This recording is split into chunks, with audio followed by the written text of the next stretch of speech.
So, I promised you a video about the word Terf, or the acronym Terf, so that's what you're going to get today. So, again, I'm going to go back away before the trans rights activism debate became so prominent. My interest is in our child protection system, and my interest is that by about 2006 I was aware that we were not meeting the baseline rule of law around child protection, and that because these are responsibilities that cannot be abdicated, what I was about to witness was the process by which these duties consolidated for their new cycle, because they're quite infant, they're in their infancy as duties, so this is a really important process. So this is the process I've been watching with austerity, and it's the process that I've been dragged into this because of. Because what I'm concerned with is a blind spot at politics, media and policymaking level about the relationship between safeguarding, equality legislation and social policy systems, and that's being brought out in the trans rights activism debate. Now, the term TERF is an acronym that means Trans Exclusionary Radical Feminist. Now, feminism is how I think about inequality I live.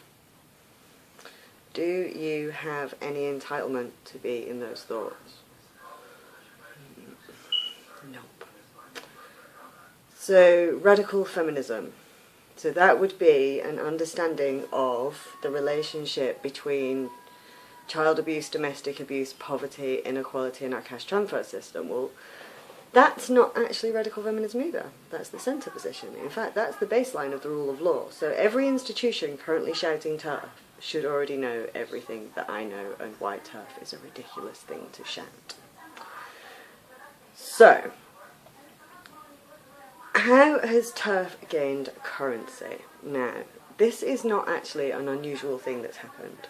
For about 30 years, 40 actually, probably the duration of my lifetime, the way that we have largely done things in this country to deal with these systems, to allow policymakers and politicians and media to stay ignorant of these systems, we have created objects, or that culture have done.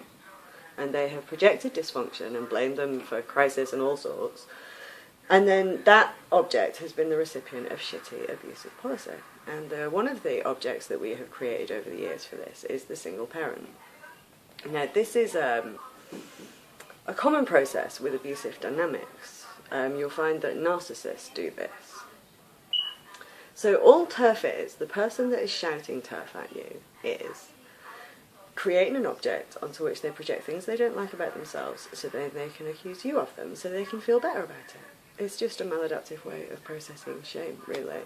So when somebody is shouting TERF at you, they're really just telling you the things they don't like about themselves. Imagine them arguing with a mirror and just let them get on with it. You're not involved in that conversation. But the interesting thing is where the word TERF is coming from and where this acronym is gaining currency. Because at the present, each of the institutions, including the Guardian and the Labour Party and the Lib Dems and all these other people who are currently confused by this debate and being thrown by this debate and using this acronym, are telling you that they are not aware of the intersection between equality legislation, safeguarding legislation, and social policy systems. This is a very useful demonstration, if austerity hadn't already given it to us. Now, the problem that you are going to have is that under the word TERF, a peculiar brand of male pattern abuse has been demonstrated. So first of all, a safeguarding debate was requested. So we've got these rights, we want to discuss the wider embedding of them within safeguarding and equality legislation, we want to discuss access to spaces of safety from male violence. And then the minute that safeguarding debate was requested, everybody having it was christened as a Nazi.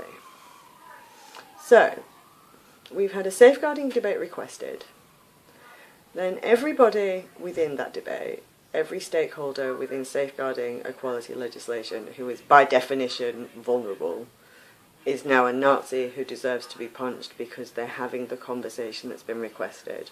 By the way, lesbians have to do dick now or they are TERFs. And by the way, you can now just be punched for discussing inequality.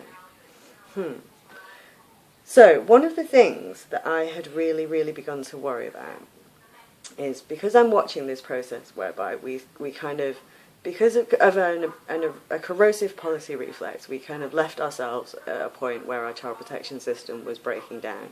That's exposed that the policy reflex was driven by policymakers that didn't understand or couldn't see these systems. And what I had been wondering is, as we move towards Brexit and we have the child abuse inquiry, we have all these institutional failures coming together, and we are coming to this point where we will redefine these systems, I thought, how on earth, because when we have dysfunctional power relations, we tend to generate crisis.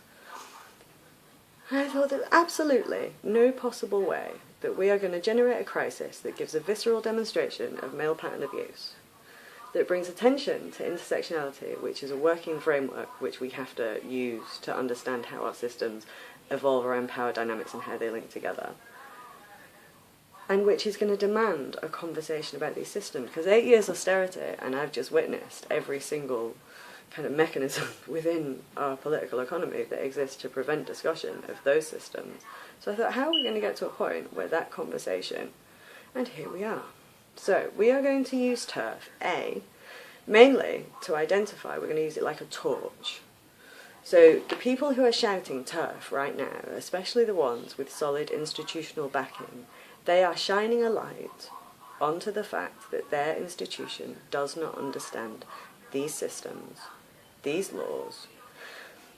And the problem that we're going to have is because of that lack of understanding and that amplification of narcissism, Terf now means that trans rights are synonymous with male pattern abusive behaviour. So we are going to have to address what that means, because that could jeopardise trans rights for a long time. So the institutional redefinition that I'm talking about, the last time we had a crisis of this size was 1945. So I'm going to issue a very serious warning to trans people right now. Because of the people using the acronym TERF, trans rights could be jeopardised within this process that we're going through. But the wider context of this process is that we're going through institutional redefinition that could last 70 or 80 years. So if you lose rights right now, you could lose them for good.